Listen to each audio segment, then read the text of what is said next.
विद्यार्थी मित्रांनो, आज आपण पाहणार आहोत चेंज ऑफ प्रोनाउन्स, सर्वनामामध्ये होणारे बदल.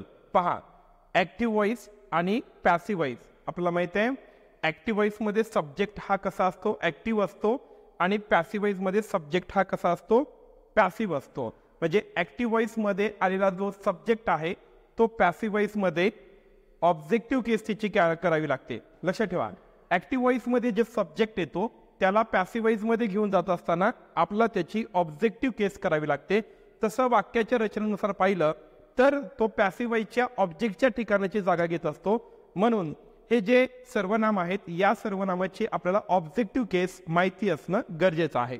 लक्षात ठेवा, जे ॲक्टिव्ह व्हॉइसचं वाक्य असतं कर्त्याच्या ठिकाणी येणारा सर्वनाम जो असतो तो नॉमिनेटिव्ह केसमध्ये असतो, म्हणजे प्रथम विभक्तीमध्ये असतो किंवा सब्जेक्टिव्ह केसमध्ये असतो. मग हा ॲक्टिव्ह व्हॉइस मधला जो सब्जेक्ट आहे हा जेव्हा पॅसिव्ह व्हॉइसमध्ये ऑब्जेक्टच्या ठिकाणाची जागा घेत असतो तेव्हा त्याचं ऑब्जेक्टिव्ह केस करणं खूप गरजेचं आहे.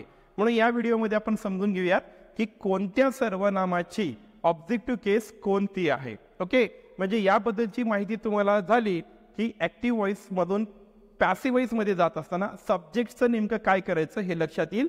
हे इथेही कामासाठी आहे आणि जेव्हा इंग्रजी भाषा आपण बोलण्याचा प्रयत्न करतो त्या ठिकाणी हे अत्यंत महत्त्वाची माहिती आहे.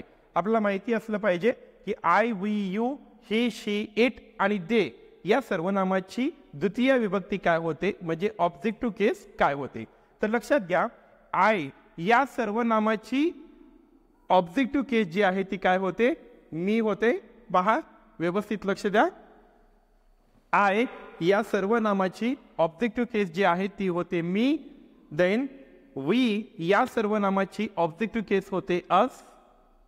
यू या सर्वनामाची ऑब्जेक्टिव्ह केस होते यू. लक्षात असू द्या, I, me, we, us, you, you. Okay, ही झाली या तीन सर्वनामांची ऑब्जेक्टिव्ह केस. आता जाऊया पुढच्या सर्वनामांकडे. पहा, पुढचे सर्वनाम आहेत ही, शी आणि इट.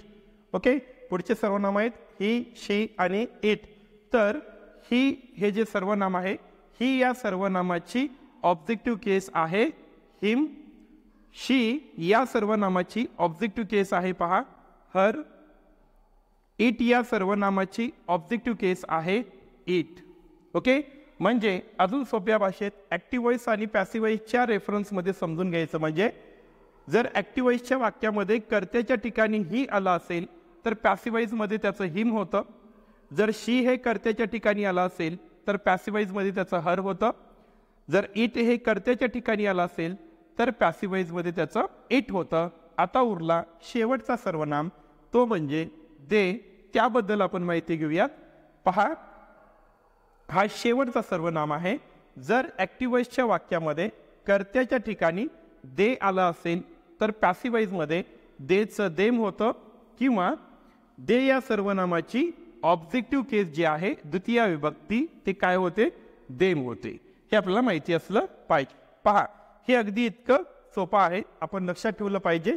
आयची ऑब्जेक्टिव्ह केस काय होते, वीची काय होते, यूची काय होते, ही, शी, इट आणि दे या सर्वनामाची ऑब्जेक्टिव्ह केस काय होते आपल्याला माहिती असलं पाहिजे.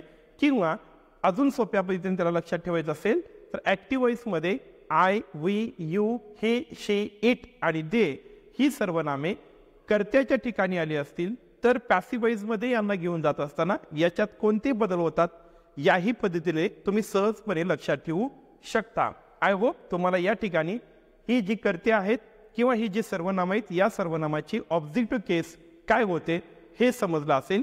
पुन्हा पुढच्या व्हिडिओमध्ये भेटूया. तोपर्यंत सराव करा, अभ्यास करा.